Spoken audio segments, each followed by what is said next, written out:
Hey, we back, everybody. Welcome back to Conversations with Koji. You know how we do it. We do it big, great information, great guests, and we definitely give you a topic to talk about with your children at the dinner table tonight. Miss Peaches.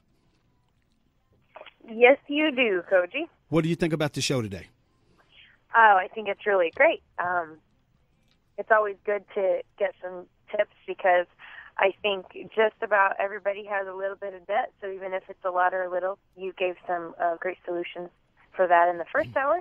And then in the second hour, just having Survivor and also an overachiever in the studio to talk about the importance of fitness and just keeping strong. That was also very motivating, especially during these times when things can be really hard with family issues and money issues and et cetera. That's right. And you know what? I definitely wanted people to know that when we had Virginia on in the second hour, I wasn't just pouring it on because she was in here.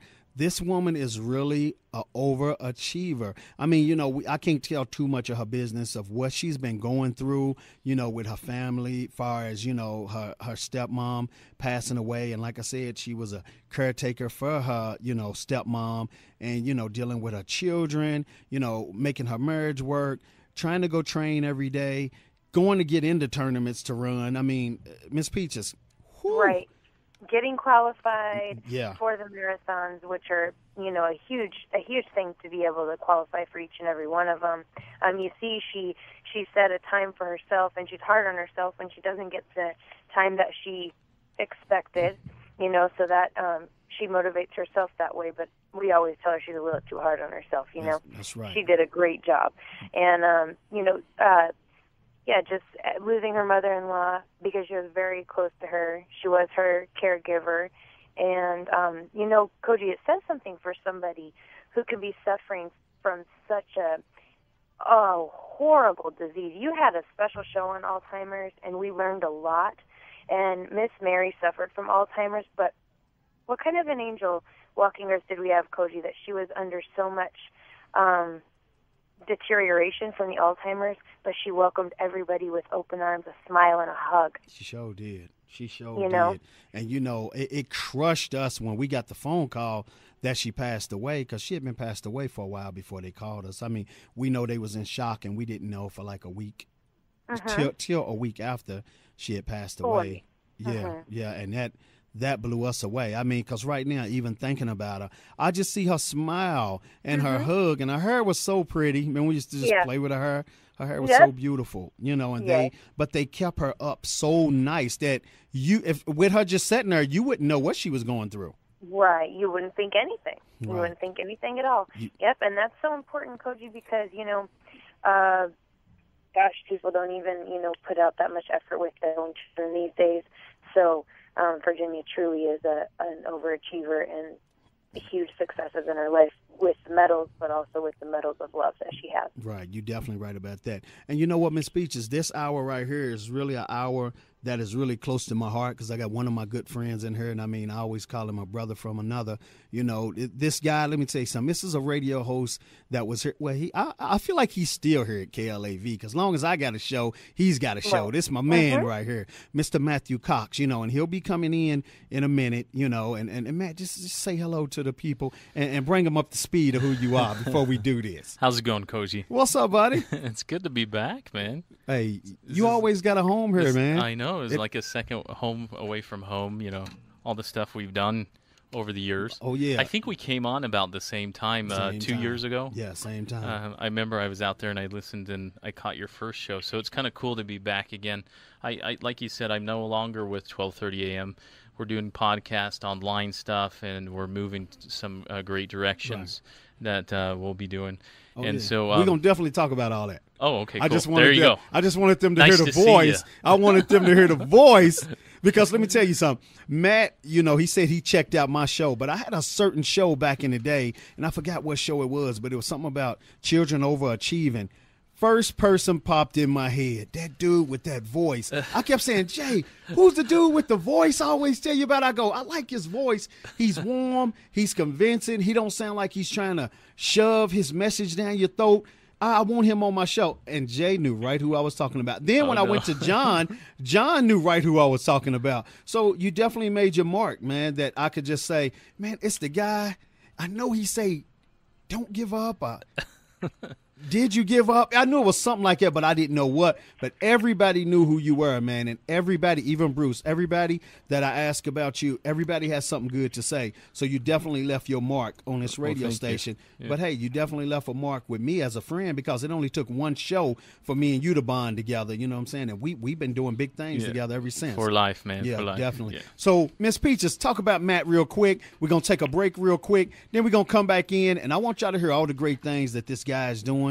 I mean, he blows me away sometimes. The guy don't sleep. He's a vampire. I tell him all the time. He's nocturnal. He just keeps going. I don't know when he sleeps. But we definitely going to talk about it. Matt, I just want to tell you, man, I'm very proud of you. One thing about me and you that I do really love about me and you, we might not talk for a week or two, but we'll shoot each other a love line. Hey, man, what's up with you? How you doing? You doing all right? We got to hook up for lunch. Let's talk about this. Let's talk about that. And he definitely contacted me a while back and texted me, and these words said, I told you when I get in a position to do my thing, I wouldn't forget about you. Call me immediately. Man, I got a lot of love for you for that, and I mean that. No problem. I mean that. Miss Peaches, talk about Matt real quick. Well, Mr. Matt, hello, how are you? You're doing big things in the community. You're coming on the show today with such an awesome topic that I'm so excited about. But while we go to break, if everyone could go to the Never Give Up Foundation, right, Matt? Yeah, nevergiveupfoundation.org. Give all your information, where you want people to go. Yeah, just go right to that website. It'll take you for everything we're doing. All the past shows are on there, so if you want to go listen to the past radio shows. Okay. Even some of the good ones we both were on, yeah. Right, okay. That's right. Go ahead, Ms. You Peaches. guys are a dynamic duo, and the world should definitely be watching out and waiting for the big things that you guys have going on, and also the things that you guys are each doing in the community. And go to Never Give Up Foundation. You'll get a little bit more about Matt, because, I mean, I know him personally, so he's a great guy. He's always upbeat, positive, and has a smile and something positive to say, and that's really important right now, because I know that each and every one of us can sit here and think of 5 people at least that don't have a smile or something positive to say when you see them. That's right. This dude is another good heart, and I mean that, as far as the smile and being positive, because I can call him and talk about something that's bothering me, and he'll definitely be like, hey, man, don't worry about it. I got you back. Whatever we can do, we can make it happen, and that's the amount of kind of people that you want to talk to. You don't want to talk to the woes me people and the people that can bring you down even more when you talk to them. And when I call Matt, first thing Matt says to me is, okay, well, what's your plan? Where are you going? And what direction do I need to help you with? And that's the way we do each other. And I got a lot of love for this guy. But hold on, we got another guy in I got a lot of love for too, who, I mean, now we got the team here because Matt assembled this team with me bringing Bruce Muffson on. Did I get it right? Yeah. Did I get it right? I have to bow. Correct. Okay, correct. There it is. There it is. Took me a while. Bruce, Bruce, let's do this. Now you on the show today. We got our team in today. We're going to do our thing right now. But let me ask you this. Speak on this guy right here. I know you don't like him too much, so just lie about the guy right now. Look. He's a young-looking Robert Downey Jr. Hey, he is I told you, Jay. What did I say? That's Robert Downey Jr. Definitely. I just need his banking account. Oh, that's right. Definitely. Without the mental health issues. There you go. Yeah, I'm glad you added that. So, what kind of inspiration, Bruce, is he to the community? Definitely. What Matt brings to the table is reality, and that's probably his best feature. Often with mental health people that are working in the field, you find a lot of issues, a lot of baggage, and Matt, God bless him, is blessedly free of that. Yeah. And he gets to the heart of the matter. He's realistic. He understands someone's strengths and weaknesses, and he works realistically with that aspect. And I think that, to me, is his best feature. Oh, thank you, Bruce. And his devilishly good looks. Suave. Oh, yeah. Uh-oh, you're Miss Alice? Oh, yeah, Jay. Oh, yeah, Miss Peaches. Hey, they know, Matt. They like his little sisters, Miss Peaches and Jay. So let's do this. We're going to take a break. We're going to definitely come back, and we're going to have my man. We pulling Ryan in with us today. We a team in here today, so we getting Ryan on the mic, and we want Ryan to ask my man Matt something, but it's a special song, man. And let me tell you something. I'm going to dedicate this to you, man, because number one, you're a fighter, but you fight for everybody else. And you don't give up on people, man. You're true to your word, and you're true to what your organization is called. Everybody, don't touch that dial. We'll be right back with Mr. Matthew Cox of the Never Give Up Show. It's like watching the night. Hey, we back. Welcome back to Conversations with Kogod. This is our third hour. Special guest in, my family member, Mr. Matthew Cox of the Never Give Up Show. Miss Peaches, you want to give him a little intro? I don't have an official intro, but I can say from just off the top of your head, you know this guy personally. That's right.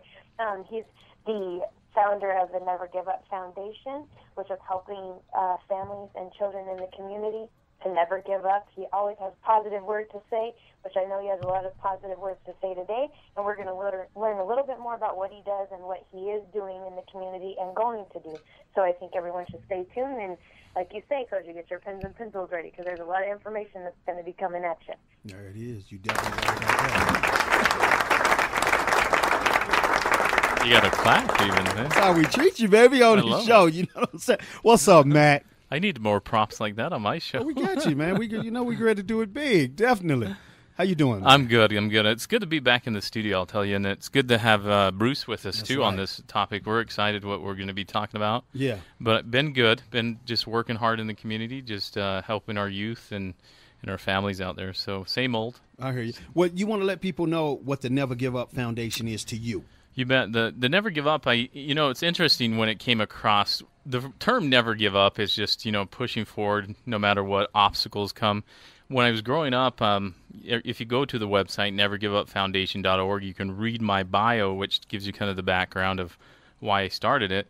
It was because I was diagnosed with a learning disability when I was younger. Mm-hmm. It's called a moderate processing disorder, sometimes known as attention deficit, and Bruce can chime in. He deals with a lot of kids in that area. Bruce, when you diagnose them, tell everybody kind of what that diagnosed, break it down for them. Well, you're looking at it, you really can't diagnose these things to really hit like first or second grade. Right. Mm-hmm.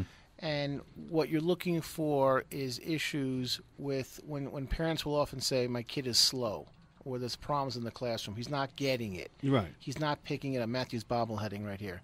That's what my mom heard all of when I was younger. Right. What you have to do is, with someone like with Matthew, people and parents need to hear this and understand this. Their kids are not stupid. Right. They're not dumb. Right. What you have to do is look at the child and assess what the child's weakness is. Mm-hmm. So, for instance, with a learning disorder, and we could take like 2 weeks to discuss them. Mm-hmm. There's millions of them. But what you have to look at is, what is a child suffering from? What support does he need? And how can you make the classroom structured that he's successful?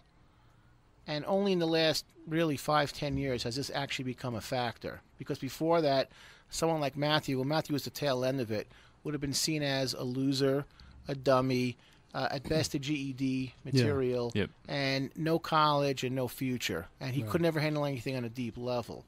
But we realize with kids like this, they may need things as simple as extra time to complete a test. They may need to sit in front of the teacher so they're not distracted. That's right. They may need to have words put on, visually, on flashcards or on a whiteboard. Right. They may need to have glasses, but they may need to also learn how to things. They may be dyslexic, where they see things, opposite. Mm-hmm. So these are 1,000,001 different things, and that's why you really have to go to an expert. What we're also understanding now is also, which wasn't the case in Matthew, but birth is a huge factor. Yes. So when we tell parents, when we do an assessment, when we say to a parent, what was the situation with your birth with him? Not just even did you use alcohol or drugs, right? But were you under stress? The bingo. Were you taking pain pills? Were you taking pills because you were depressed? Were you in an abusive relationship? Were you being beaten regularly? What was the pregnancy like? Did you deliver on time? Were you early? Were you late? Did you bleed heavily? Were you unconscious during this whole time? Let me ask you about preemies. A huge factor. Let's talk about preemies. People don't understand this also. The American medical system is the best in the world. And preemies that would have passed away 20 years ago, like an 80% mortality rate, I think the mortality rate now, I think, is like 15%. It's an uncanny what they can do now. That's right. They can bring out a fetus, 2 pounds, and keep it incubated till it grows. And it's just incredible what they can do now with modern medicine. The problem is nothing comes without a price. That's right. Mm-hmm. And what often happens is that you have learning disorders because of how the baby was delivered. Right. And you have to get these things really understood when you talk to a mom, because you need to know these things, because these do have effects on the child in an elementary school level. And there's often learning disorders that come along with this. Right. There could be oxygen deprivation. Yeah. There could be issues where there was cord around the neck. Right. There could be issues the baby turned a different color for various medical reasons. I mean, there's so many things that can go wrong in pregnancy that you really have to sit down with the mother and do really an exhaustive interview. Right. What's some of the outcomes that can come from a preemie? You get what I'm saying? Somebody told me to ask you this question. You can have a variety of learning disorders, behavioral disorders, cognitive disorders. I mean, thank God a lot of preemies grow up to become just healthy, normal, young people. But some of them have health problems, right? And it goes down to that they could be susceptible to asthma. They could be more likely to get colds. There are side effects, and that's why you really need to have a good pediatrician and a good clinician to really evaluate your baby correctly. And that's critical. And the school district does the best they can, not knocking Las Vegas School District. But you really need to sometimes go beyond them and really understand what you're looking at with your child. And don't feel, again, you're a failure, you're a loser, but you really need to be exhaustive in understanding what you're looking at in a totality. And to give Matt credit, and just real quick, that's what Matt does well, is looking at the reality of the situation. Right. And preemies do grow up to be overachievers, right? They can. Absolutely. Right. Because I got a friend of mine, and her daughter was a preemie, and she's littler than all the other kids, and she's kind of dealing with that right now. The mom told me to ask you about that, so that's why I did ask you that. Mom, if you're listening to the show, your daughter can grow up to be quite healthy, and if you want to give your daughter success on 2 levels, read to your daughter and talk to your daughter. That's right. Okay. Children that have reading and talking in homes tend to do academically better than those that don't have that. Okay, there it is. So let me go to Mr. Matthew Cox. Thus far, what have you found is some of the problems in our community with children that people don't understand? It's just, I think I can sum it up in one word, and Bruce, chime in anytime, is patience. It's just, we're a society that I think all of us need Ritalin because we're running around crazy, and we just need to be patient, slow down, take a minute, look at it. And it comes into our homes, our parenting styles and everything. So I think working with a lot of families and parents, as we do a lot of parent coaching and stuff through the foundation and IEP coaching, I just met a family just this Saturday. They were a Spanish family because we also do Spanish services because we have dual services, so they have language. And we sat down with them. It was 2 kids. It was really cool to watch. But what I've noticed is the parents sometimes become overprotective, overbearing. They worry. They don't let the kids fall and learn naturally. Because when your kid falls, they skin the knee. You can't run and pick them up. You got to say, "Did that hurt?" Right. And teach them as they go. And these 2 kids, 16 and 14, or 16 and 12 actually, both ADHD extremely, but one's ADD. And then one's ADHD, which, as we know, ADD has an undertone of depressive, slow, kind of more lethargic. That was what I was in the classroom. I was always daydreaming. And then our ADD or ADHD child is the one bouncing off the walls, can't sit still, is always going to the left of the gym when everybody went to the right of the gym, getting in trouble. Right. Folding an airplane and then throwing it at the teacher, not realizing what they're doing. Right. There's a legit reason. But I think the biggest thing is we're finding is that Generation X, there's not a lot of patience towards them. There's a lot of personalizing that they need to be a certain way, and we try to control and enforce it.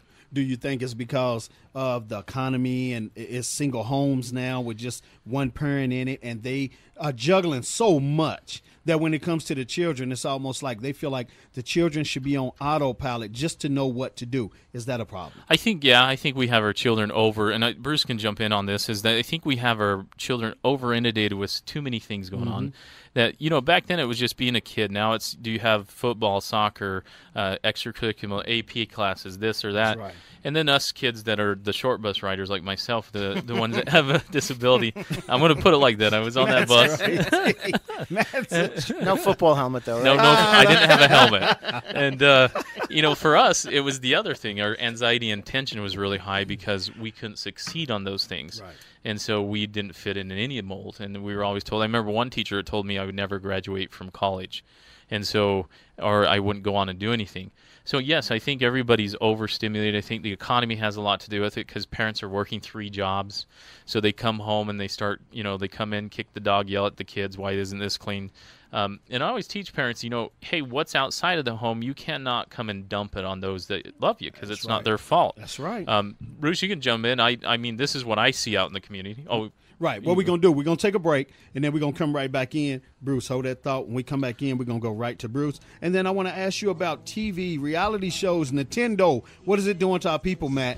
It's making them really fun and have no motivation. That's right. So we'll be right back. Everybody, hey, stay locked in. We got my man, Mr. Matthew Cox here from the Never Give Up Show. Mr. Bruce Mumpson's in with us. And we 2 for 2. Hey, every time I say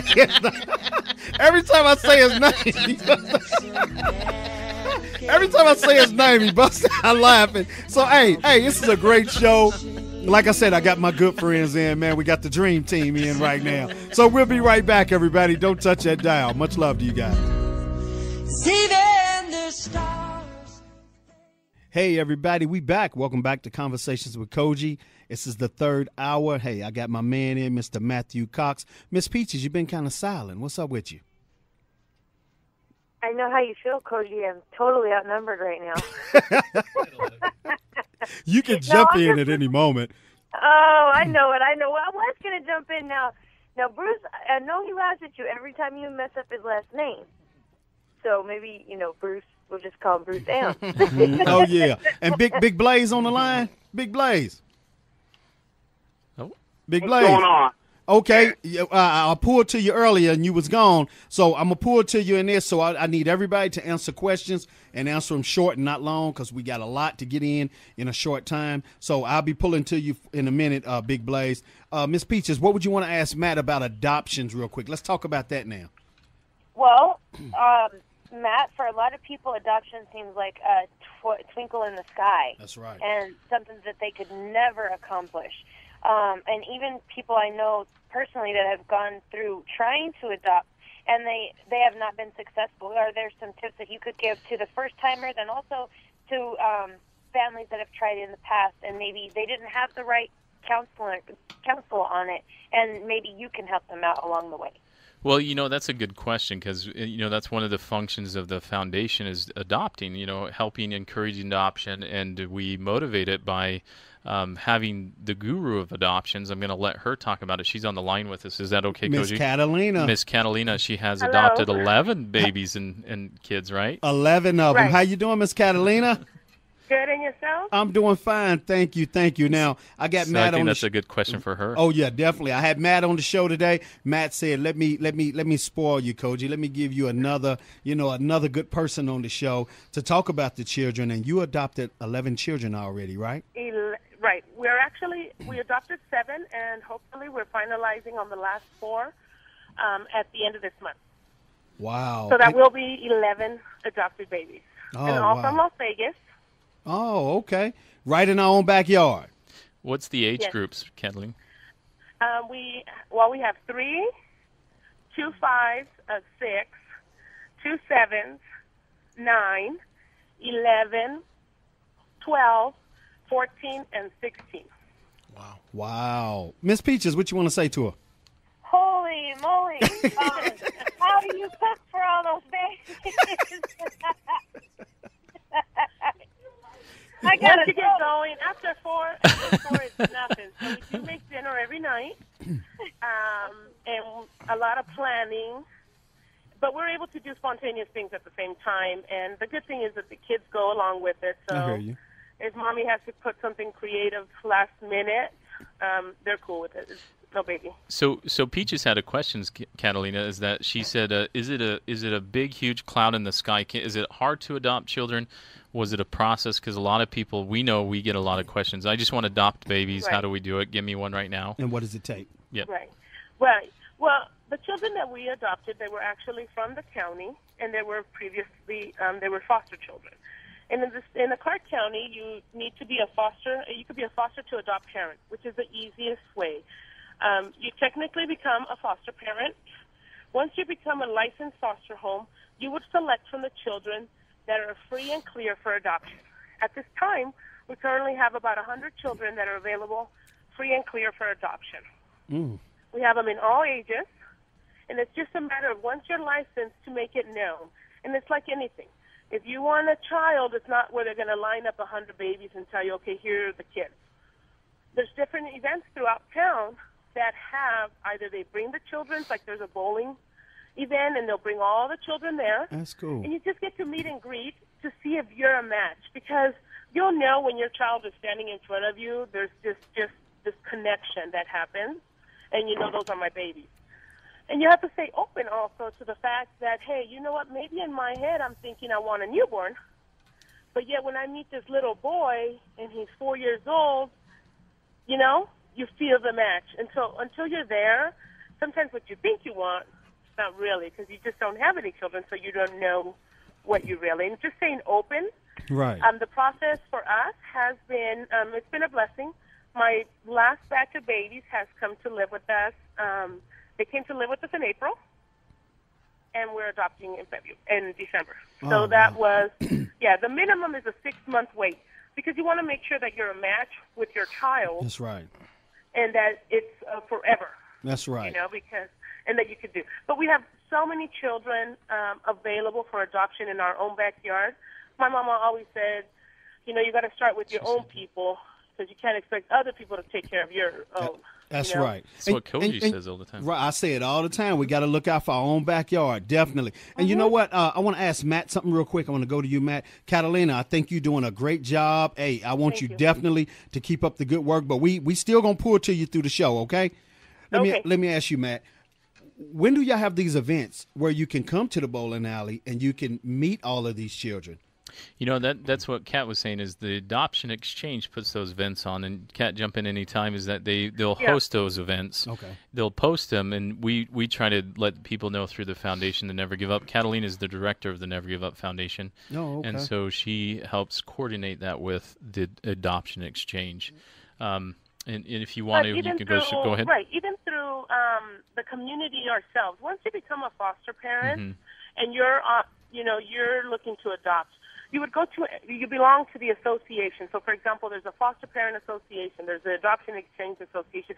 There's all these groups of support to help you along the way. Plus, if there's moms that are strictly foster parents, and they are having a child that's coming up, and the babies are going to be available for adoption, and they already know you, what better match than somebody that they're not going to a stranger? That's right. They're going to somebody that they had seen at a picnic for something else. That's so right. I tell people, you know what, just come, volunteer, come to these events and see the children, right? You're not going to go and tell them, hey, I'm thinking of adopting you, but you would just watch them and see how they interact, how would their personality work with your family.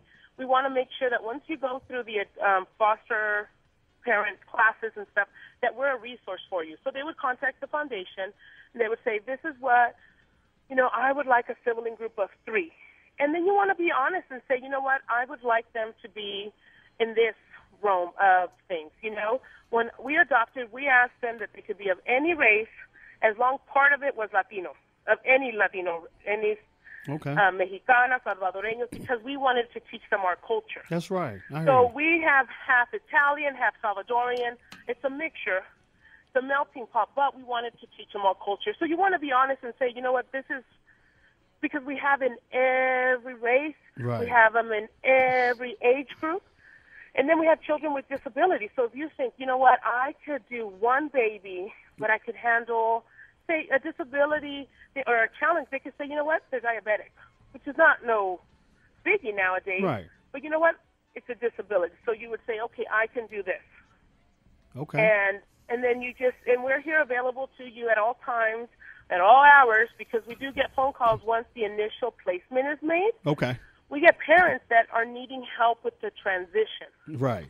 Okay. You know what? Let me do this, Catalina. Let me go. I'm going to go to Miss Peaches real quick. Miss Peaches, what do you think about what she said, and how great can that be for a parent to start the new year off with a beautiful new child in the home? I think it's a really great way to do it. Doing the foster to adopt sounds like an easy transition kind of way. And then I think that for the children, more people to step up and do the foster to adopt seems like a better way, because unfortunately a lot of foster kids get shuffled around. But if you're going into a home that they already have an idea that they are looking to adopt, you're more, your chances of being able to find a home and find a child and it all matches up is, I think, better. Don't you guys think? So it's kind of like you're going to a foster child is going into a home, but it could be turning into a permanent situation. Okay. Bruce? Just real quick, Clark County's made a real effort the last couple of years to see kids get adopted. Mm-hmm. So it used to be, Catalina, you probably know the numbers better than I do, but I think a couple of years ago it was maybe, let's say, 100, 150, and now they're doing about 400 a year. Yep. So they've really stepped up efforts to see kids get adopted. Another thing also is, like she said, just get involved and see if it's for you. And the way to do it realistically is to become a foster parent. And once you become a foster parent, you get a real sense of, can I do it or can I not? And many, many foster parents end up adopting kids that they're fostering because they get that bond. Correct. So definitely do that. And I've sent parents to these bowling parties. They've had like bounce houses. I've sent parents to these things, and they come back with generally, very positive perspectives on what they're looking for. And if the kid, like Catalina said, diabetes or other special needs, right, maybe you can handle that. Let me ask you this, Bruce. How do you match your children up with these children to see if they can coexist together as new family, but to be brothers and sisters for life? Well, how does that go? I like what Catalina is doing, that she says that they have to have a shred of Latino in them. Okay. Right. So this way we can relate to each other. We can relate to each other. That's right. And then we're all one crew. Right. So this is our family. That's real. Yeah. And Catalina, I'm assuming you have a husband involved with you as well? Yes. Yes. Which is so critical, so critical. And the fact that you have a husband and a wife together, unified, it makes it a lot easier to deal with all the million ups and downs that you come across in a 24-hour, 20-second period, actually, right, with all those kids. Right. So the key thing is, and like she says, go there and see what you can handle. Get the background information on the kids. Find out, can you handle kids that are born with fetal alcohol syndrome? It's a different kind of kid. That's right. Kid that's medical problems. Kid that might have autism. Right. Kid that might have come from a lot of neglect and abuse. Right. What kind of parent are you when it comes to those kinds of things? But the way to get started is contact these organizations, but become a foster parent. That's right. There it is. Let me do this. Let me go to Big Blaze real quick. Big Blaze, I want to ask you a question. It's a lot of troubled youth out there, even in regular homes right now. So what can we do as a community real quick? Can you make it sound so quick so we can keep rolling? What can we do as a community to go grab another child who's been something that's so horrific that they just in a home just waiting, but we can save their life and rebuild their life? How important is that? Well, right now I'd have to say it's critical, because the children nowadays got a lot more problems versus when we were growing up as children. That's right. I mean, there's a lot more dysfunctionality with the adults, parents in this case, so I would say that if you have an eye for it and you're looking out for the youth, it's just like what Bruce said, be involved, just be involved, be there, and show that you're willing to help. I mean, the truth of the matter is you can go out and try to help everybody, but if the person doesn't want to be helped as a result of consistent neglect, then you're going to have to try harder. I mean, mentors don't get the title of mentors for no reason. They actually go above and beyond. They're overachievers and trying to help them. So that's right. You hit that on the nose, man. Hey, that was a great answer right there. I mean that, definitely. So let's swing back to you real quick, Matt. We just gonna roll to the wire. Okay. Let's swing back to you. What did Big Blaze say that he hit on the nose with you? I think they both did. Is just getting involved, being there, showing up. Because here's the thing: kids don't spell love, LOVE. They spell it TIME. It's really about time and consistency, because as an adult, what I've seen is that since I've been out, doing life coaching or mentoring, or PSR as they call it, psychosocial rehabilitation worker, what that is that when we go in like a big brother, like what you're doing, Koji, is a big brother, if you promise something you don't show up, you just lost credibility to that child. That's right. Because kids are a little different than adults. We can as adults, we team or categories ourselves as that person's a flake, or and flake in the Utah term means not showing up. That's right. Yeah, definitely. Okay, so that's the big thing, as I think it should comes down to showing up, being there, following through, say what you mean and mean what you say. And one thing I can say about Matt, and he hit this on the nose. Matt, I'm gonna give you your props on this. You helped me to be a better big brother for Ray. Because when me and you first sat down and talked, you broke it all down to me. And I'm going to go to Bruce, too, through what Bruce been telling me. Don't play with the kids. Don't lie to the kids. Be there. But most of all, you got to be able to relate with them and talk to them. They should be able to tell you anything without you judging them. You only there to help them through it. And I thank you for that. And Ray, he knows we've definitely had a great situation going. I think once you're more real with him, that's right. And I love what Bruce does, because he's really in his therapy, and as he's a counselor, as he works through him, you tell us straight out how it is. Here's what you're going to get when you do this, and I know that's the biggest thing with any teen or any adult is when you give feedback is that they need to know you love them first. That's right. When it comes, because they need to know where it's coming from. And you should never outwork them. No. You know what we talked about. I'm not going to outwork somebody I'm trying to help. It's going to be 50-50. But sometimes it ain't going to happen like that right off the bat. But, Matt, you also taught me it takes time to build that bridge to start being 50-50. Sometimes we got to give a little bit. And here's the last thing, and Bruce can chime into this, and some parenting is that be patient, because some kids they're not going to make the change overnight. You got to be patient with them. They're going to make a lot of mistakes. That's part of parenting, letting them show their humanity for a moment, right, and be okay to that whole art of letting go, the parenting art of letting go and moving on when mistakes occur. Right. Because as parents, we know we're not perfect. That's right. We're going to and you got to show that imperfective qualities to your kids. You got to learn to say, I'm sorry, I messed up. Daddy needs to come and apologize. Because a lot of times we just say, because I said so. That's right. And another thing, Matt, like you said, that's like with me and Ray. He does music, and I sit with him and work with his music, and I tell him all the time, show me where you coming from. I'm going to follow you, because I'm coming into your world.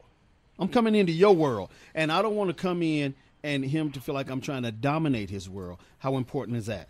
That's huge. And I know in any kind of system, you have to have purpose. It's purpose and meaning in life. And I think I love, and chime in, Bruce, I think it was Viktor Frankl that studied this in logotherapy.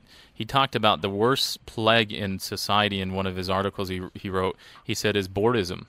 Is that they go to addiction, struggle, frustration, is because boredom is society's term of having no meaning in life and having no purpose. So we become bored, and so we go to those addictive qualities. True. Yeah. So we down. I want to do this. We down to 4 minutes. Bruce, I'm gonna give you 50 seconds. Words of encouragement on what we've been talking about today with the adoption stuff. 50 seconds, real quick. Just get involved. Okay. Yeah. Well, that was okay. that was to the point. Miss Peaches, real quick. 44 seconds left. Okay. There it is. Miss Peaches. Thanks for saving some time for me, Bruce. I appreciate it. Miss Peaches said you gave up more time. Go ahead, Miss Peaches. Well, Coach, hey, get involved. That's a good way to look at it. I don't know if you want to thank the guest yet, or if you're going to be doing that. So I just wanted to throw that out there. But yeah, just getting involved and finding out information. That's the biggest key to everything that we've learned today, Koji. Okay, Catalina, real quick. I would say the same. Get involved with your heart in your hand and open mind. Okay. And, hold on. How many minutes we got left? 2 minutes? Matthew, you got a minute of it. Talk about never give up. Why should they come to you, and what can y'all do for them? And that's just the purpose, is never give up on your dreams. Dream big. Know where you're going in life, and have a purpose. Know if you don't have a purpose, find what you're good at. Find the vision as a parent, as a child, as a teen, and live it. Live your passion on purpose and not by accident. And if you need anything, the foundation, you can get a hold of us at nevergiveupfoundation.org.